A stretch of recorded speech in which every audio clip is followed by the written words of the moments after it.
이번 주에는 유난히 세상을 떠들썩하게 했던 뉴스들이 많이 있었어요. 그 중에서도 한 유명 국가대표 선수와 결혼할 관계에 있던 사람이 범죄 사기를 했다. 이런 사실이 뉴스를 떠들썩하게 했습니다.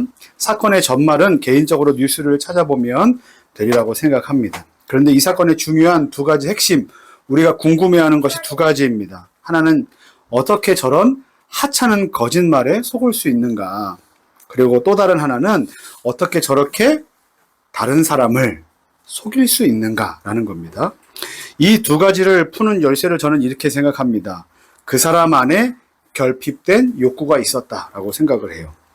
그런 말도 안 되는 거짓말에 속았던 사람은 그 안에 있었던 결핍된 욕구가 그로 인해서 충족되었기 때문에 더 이상 이성적인 판단을 할 수 없었던 거라고 생각을 합니다. 또 속인 사람은요, 그런 결핍된 욕구가 양심이나 또는 사회적 규범, 법률 이런 것보다 훨씬 더 크게 작용했기 때문에 아무렇지도 않게 누군가를 속이는 일을 했다라고 생각을 합니다. 오늘 우리가 읽은 성경 말씀에도 보면 이처럼 자기 안에 결핍된 간절한 욕구를 채우기 위해서 양심이나 또 사회적 규범이나 오늘 말씀에 보면 심지어 하나님의 말씀까지도 내팽개 쳐버린 두 사람이 등장을 합니다. 한 사람의 이름은 북이스라엘의 왕 아합이었습니다. 그리고 또 다른 한 사람은 그의 부인 이세벨이었어요. 맞아요. 아합 왕의 마음은요, 어디에 있었습니까? 나봇이라는 사람의 포도원에 있었어요. 저 포도원을 갖고 싶다라는 간절한 욕구가 있었습니다. 이렇게 포도원을 팔라는 아합 왕의 요구에 나봇이라는 사람이 했던 대답이 뭡니까? 이 땅은 하나님께서 조상들에게 주신 것이라 금했기 때문에 팔 수 없습니다라는 거예요. 당시에 땅을 사고 파는 것은 하나님의 율법이 금하고 있었어요. 그런데 아합은요, 하나님의 말씀 때문에 자기가 갖고 싶어하는 그것을 갖지 못하는 상황이 생겨버린 거예요. 자기 욕심을 채우고 싶은데 지금 뭐가 막고 있습니까? 하나님의 말씀이 막고 있어요. 그래서 그가 했던 것은 뭐냐면 음식도 먹지 않고 자리에 드러누워 버렸습니다. 이를 안타깝게 여긴 그의 아내 이세벨이 그를 대신해서 나봇이란 사람을 죽이기 위한 계략을 꾸밉니다. 그리고 이 계획이 성공해요. 나봇이 죽습니다. 이제 포도원의 주인이 사라진 거예요. 그러면 이 포도원은 누구의 차지가 되겠습니까? 왕의 차지가 되겠죠. 아합이 그것을 갖고 싶어 했고 그런 권력을 갖고 있는데 주인까지 없어졌어요. 이제 이 땅은 반드시 아합 왕이 갖게 될 겁니다. 16절에 보면 나봇이 죽었다는 이 소식을 들은 아합 왕이 어떻게 했는지 아십니까? 누워있던 그 자리에서 벌떡 일어납니다. 여러분 한번 생각해 보세요. 어딘가에 누워있다가 일어난다 라는 것, 이런 것은요 보통 성경에 이럴 때 사용해요. 어려움에 있다가 하나님께서 힘주셔서 일어났다. 아니면 엘리야처럼 기진하였을 때 까마귀들을 통해서 먹이시는 하나님의 은혜를 경험하고 다시 사명을 듣고 그 자리에서 일어났다. 이럴 때 엎드렸다 일어났다, 누웠다 일어났다 이런 말들을 써요. 근데 오늘 말씀에서 본 아합은 언제 넘어지고 언제 일어났습니까? 자기 욕심이 하나님의 말씀으로 인하여서 가로막힐 때 들어누웠고요. 막혀있던 골칫거리인 나봇이 죽어서 그 욕심, 그러니까 포도원을 차지하게 될 거라는 희망이 생겼기 때문에 어떻게 했습니까? 자리에서 일어났어요. 맞아요. 이것은요, 무엇을 말해주냐면 하나님의 말씀을 그가 얼마나 멸시했는가, 그리고 그가 얼마나 그 소유욕이 강했는가를 보여주는 대목이라고 할 수 있습니다. 그는 삶의 즐거움과 기쁨과 만족을요, 하나님 안에서 찾지 않고요, 누구 안에서 찾았습니까? 무엇인가를 얻는 것에서 찾았어요. 오늘 우리는 이 말씀을 보면서 어떻게 저럴 수 있을까?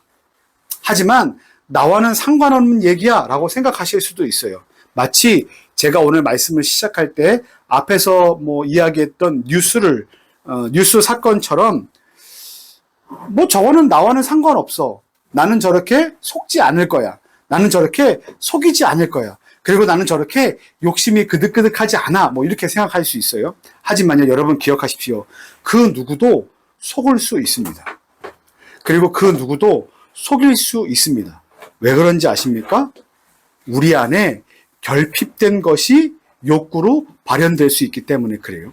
오늘 본문 말씀은요, 그런 우리 그리스도인들에게 이 세상을 어떻게 살아가야 하는가에 대해서 말씀해 주십니다. 오늘 짧게 두 가지 살펴볼 텐데, 첫 번째 따라 하겠습니다. 자족해야 합니다. 자족해야 합니다. 여러분 보십시오. 오늘 성경에 나오는 아하방이 하나님 앞에서 감사하지 못할 상황이 뭐가 있었습니까? 자족하지 못할 만한 상황이 뭐가 있었어요? 그는요, 그 당시에 최고의 권세를 갖고 있었어요. 그리고 많은 사람들을 자기 신하로 부릴 수 있었습니다. 아합은요, 북이스라엘의 뭐였어요? 왕이었어요. 게다가 남유다와 비교해 봤을 때 그냥 러프하게 숫자로만 비교해 봐도 10개 지파, 2개 지파, 5배나 많은 지파를 누리고 있었습니다. 그럼에도 불구하고 그는 어떻습니까? 그의 욕망은 여전히 채워지지 않았어요. 그는 계속해서 무엇을 생각했습니까? 결핍된 욕구. 맞아요. 포도원만 생각했어요. 자기가 갖지 못한 포도원, 결핍된 욕구만 계속해서 생각한 거예요. 그러니까 이것을 채워도 부족하다 여기고 저것을 채워도 부족하다 여기는 마치 밑 빠진 구멍난 독에 물을 붓는 것과 같은 격이에요. 잠언 30장 15절 말씀에 보면 거머리에 두 딸이 있대요. 거머리 아세요? 피를 빠는 거머리. 거머리의 두 딸이 계속해서 이렇게 한대요. 다오 다오 다오 다오 주세요 주세요. 먹어도 이 결핍이 충족되지 않으니까 다오 다오 한다는 거예요. 이 아하방은요, 마치 거머리의 두 딸과 같이 계속해서 자기가 다오다오 주세요 주세요 하는 병에 걸린 겁니다. 나는 부족해. 이것도 갖고 싶고 저것도 갖고 싶고 저걸 가져야지만 나는 행복할 수 있어라는 그러한 욕구, 불만이 이 사람 가운데 있었던 거예요. 그래서 자기 나라의 백성 중에 한 사람, 백성은 어떻게 해야 됩니까? 왕이 보호해주고 다스려야 함에도 불구하고 자기 나라의 백성 중 한 사람인 나봇이 조상 때로부터 갖고 있는, 하나님이 절대로 빼앗아서는 안 되는, 하나님이 절대로 팔아서는 안 된다고 금하고 있는 그 땅, 포도원을 어떻게 합니까? 온갖 방법을 동원해서 빼앗습니다. 그리고 심지어 포도원은요, 하나님의 보호하심에 대한 상징이에요. 그러니까 지금 아합은요, 그의 전부를 다 빼앗은 겁니다. 그리고 이 가장 한 사람이 죽고 그것을 빼앗김으로 인해서 어떻습니까? 그 가장이 속해 있는 가족 공동체, 그리고 그를 통해서 함께 먹고 마셔야 될 그의 가문과 그의 지역, 또 거기서 일하는 많은 노동자들은 어떻게 됩니까? 모든 것을 다 잃어버리는 상황 가운데 처해 있는 거예요. 아하방은요, 어떤 물건 하나를 얻기 위해서 지금 어떻습니까? 수많은 사람의 것들을 다 약탈한 겁니다. 그럼 반대로 저는 가난한데요? 그러면 무엇인가를 갖기 위해서 애써도 되지 않습니까? 결핍된 것을 갖는 건 당연한 것 아닙니까? 그래도 괜찮은 것 아닙니까? 라고 생각할 수 있지만 사도 바울이라는 분이 이렇게 얘기합니다. 우리 말씀을 볼게요. 내가 궁핍함으로 말하는 것이 아니니라. 어떠한 형편에든지 나는 자족하기를 배웠노니, 같이 읽습니다. 나는 비천에 처할 줄도 알고 풍부에 처할 줄도 알아. 모든 일, 곧 배부름과 배고픔과 풍부와 궁핍에도 처할 줄 아는 일체의 비결을 배웠노라.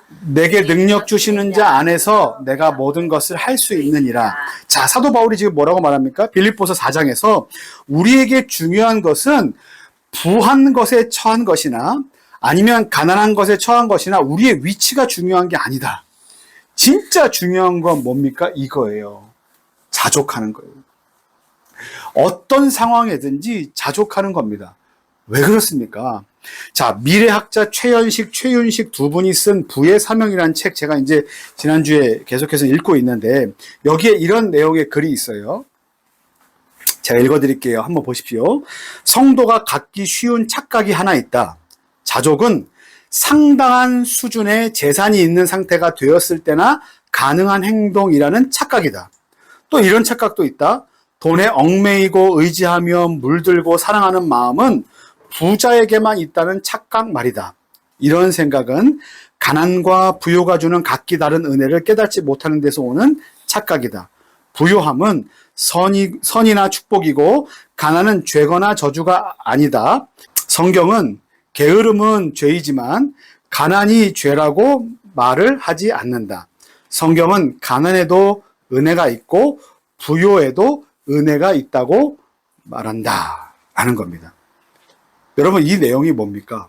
사람들은 착각해요. 부자에게만 뭔가 이렇게 이런 행동이 가능할 것이다. 자족함이 가능하다. 그리고 가난한 사람에게는 자족하는 것이 불가능하다. 뭐 이렇게 생각한다는 거예요. 그런데 뭐라고 얘기합니까? 여기 보세요. 부유함은 선이나 축복이라 가난은 죄거나 저주가 아니라 성경은 게으름은 죄지만 가난이 죄라고 말하지 않기 때문에 가난에도 은혜가 있고 부유에도 은혜가 있다고 말한다라는 거예요. 여러분, 부한 사람은요, 부한 상황에서도 뭐 할 수 있어야 됩니까? 다오다오 하지 않고 자족해야만 합니다. 그리고 가난한 사람은요, 나는 왜 이렇게 부족해?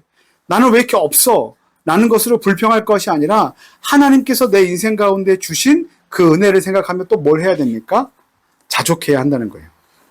여기서 자족이라는 건 뭐냐 하면 삶에 주시는 하나님의 은혜가 내 인생 가운데 얼마나 큰지를 아는 것에서 시작된다는 거예요.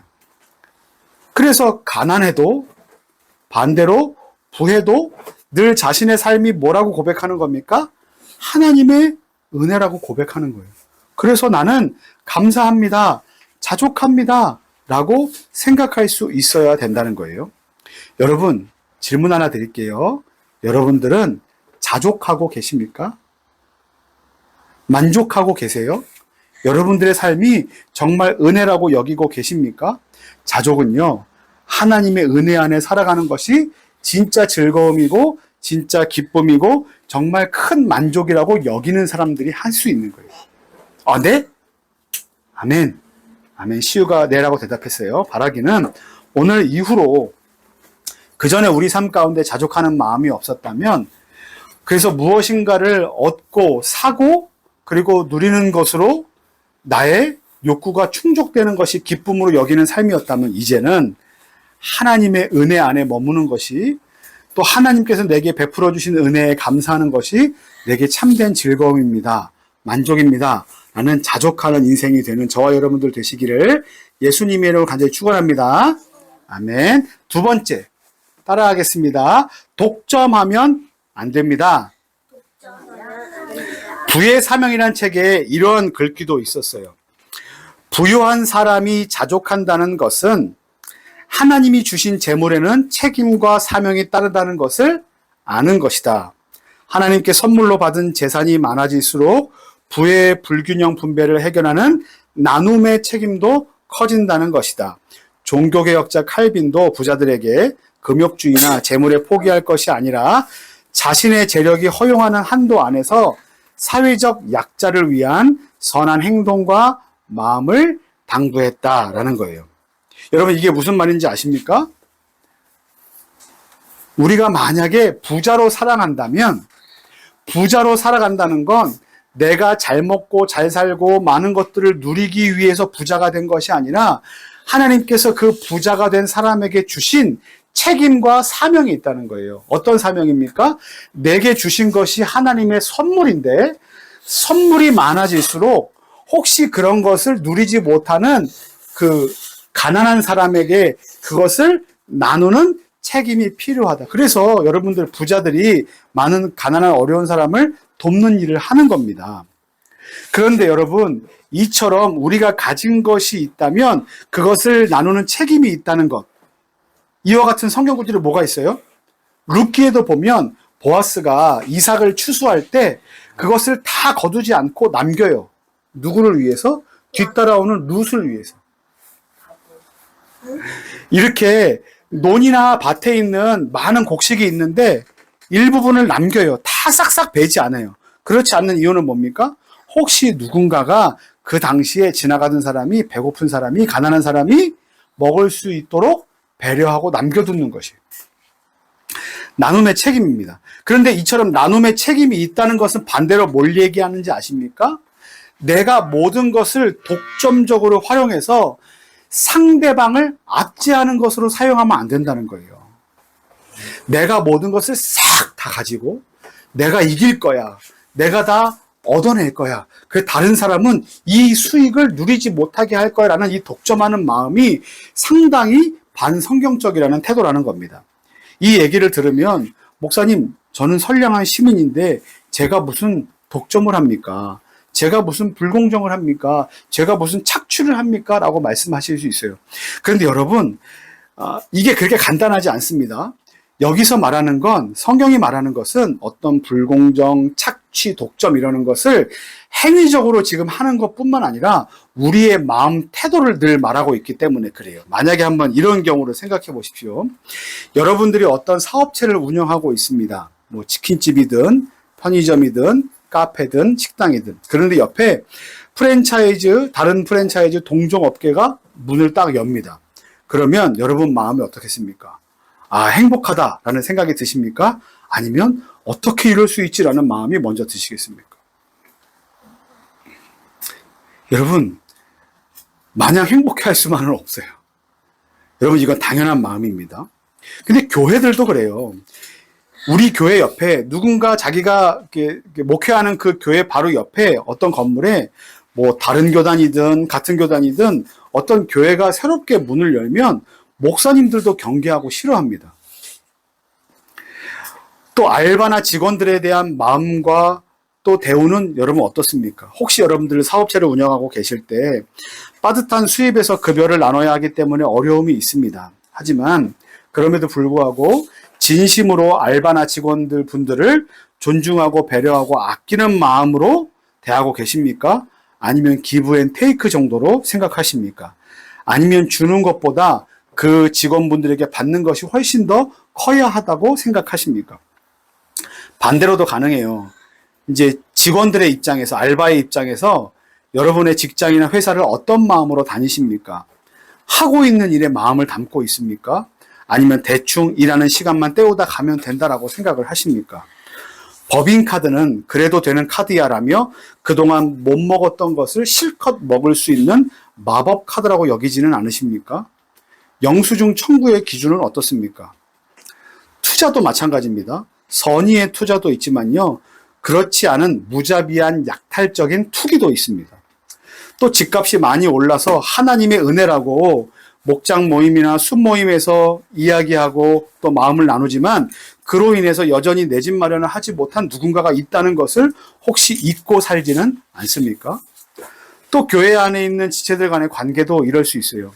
여러분들은 그 누군가를 함께 걷는, 함께 사역하는 동역자라고 생각하기보다 혹시 내가 저 사람보단 더 나아야지, 내가 저 사람들은 이겨야지 라는 그런 경쟁의 대상으로 혹시 생각하지는 않으십니까? 내가 저 집사보다는, 저 권사보다는 뭔가 더 앞에 서야 돼. 뭐 이런 마음이 혹시 있지는 않으십니까? 물론 경쟁하는 마음이 좋은 동기부여가 될 때도 있습니다. 하지만 그로 인해서 잃어버리는 것이 너무나 많은데 그게 뭐냐면 영혼을 사랑하는 마음을 잃어버립니다. 그리고 영혼을 존중하는 마음도 잃어버립니다.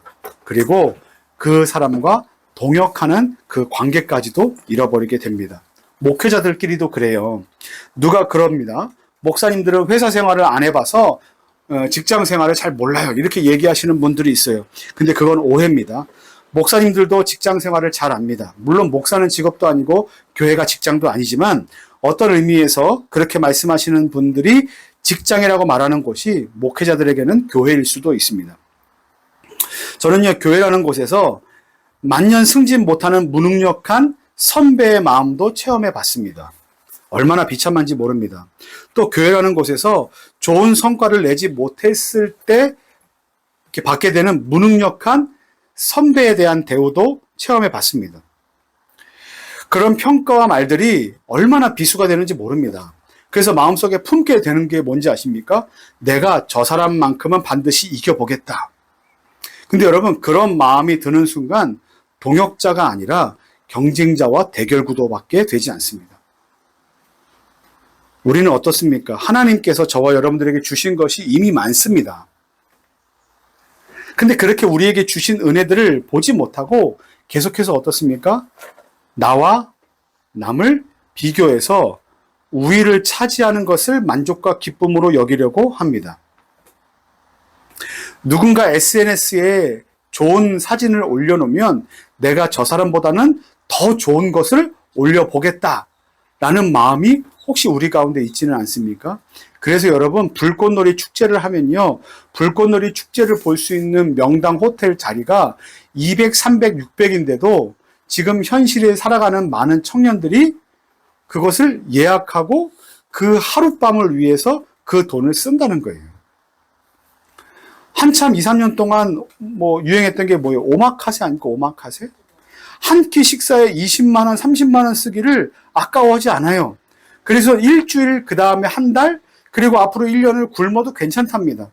여러분, 이거는요, 물론 그렇게 먹을 수 있고 그렇게 먹는 것이 죄는 아니라 그 마음 안에 있는 뭡니까? 허영심. 그리고 남과 비교했을 때 내가 그것으로 더 높아 보이게 될 것이라는 그와 같은 잘못된 관념이 우리 가운데 심겨졌을 때는요, 영적으로 병들게 된다는 거예요. 또 이런 결핍을 채우기 위해서 어떻습니까? 또 다른 누군가의 결핍을 발생시킬 수도 있습니다. 다 이게 뭡니까? 개인의 과도한 욕심을 챙기기 위해서 남의 것을 빼앗는 것과 같습니다. 한동안은요, 직원들의 복지를 위해서 무엇인가를 해줘야 되는 게 아닙니까? 라고 생각하는 많은 과자, 음료, 과일, 이런 것들이 당연하게 제공되어야 된다라고 생각을 했습니다. 근데 언제부턴가 그것이 너무 당연시돼요. 그것을 집에 갖고 가서 집에서 자기의 식사나 끼니로 챙기고, 어떻습니까? 자기의 돈을 아끼는 일들이 발생을 해요. 이것은 분명한 약탈입니다. 약탈. 여기서 필요한 건 뭔지 아십니까? 물론 경쟁이나 어떤 이렇게 동기부여가 필요 없다는 것이 아니라 우리가 그 일들을 행하기 위해서 어떤 마음을 가지고 어떤 태도를 가지고 살아가냐입니다.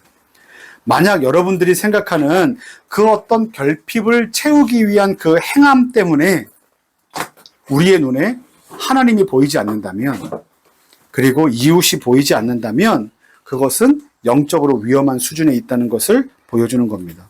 여기서 저도 자유로울 수 없습니다. 사랑하는 성도 여러분, 자족한다는 건요, 독점하지 않는다는 건요, 뭔지 아십니까? 우리가 어떤 행위를 할 때 그 일 가운데 하나님이 보이는 겁니다. 그리고 그것으로 인해서 혹시 어려움을 당하는 영혼이 있을까라는 그 영혼의 부족함까지도 알게 되는 거예요. 내가 이것을 팔아야 될까 말아야 될까? 내가 이것을 해야 될까 말아야 될까? 내가 이것을 운영해야 될까 말아야 될까? 많은 고민들을 우리가 할 때마다 기억하십시오. 내가 이 일을 통해서 하나님 안에서 만족하고 자족할 수 있는가? 그리고 내 이 일을 통해서 어떤 영혼을 살릴 수 있는가? 아니면 어떤 영혼까지도 혹시 망가뜨릴 수 있는가? 사랑하는 성도 여러분, 바라기는 진짜 하나님의 은혜 안에서 만족하고 자족하는 저와 여러분들 되기를 소망합니다. 그리고 어떤 일을 선택하고 어떤 일을 결정할 때마다 하나님이 보이고 그리고 영혼이 보이는 그런 선한 믿음의 결단들을 내릴 수 있는 저와 여러분들 되시기를 예수님의 이름으로 간절히 축원합니다.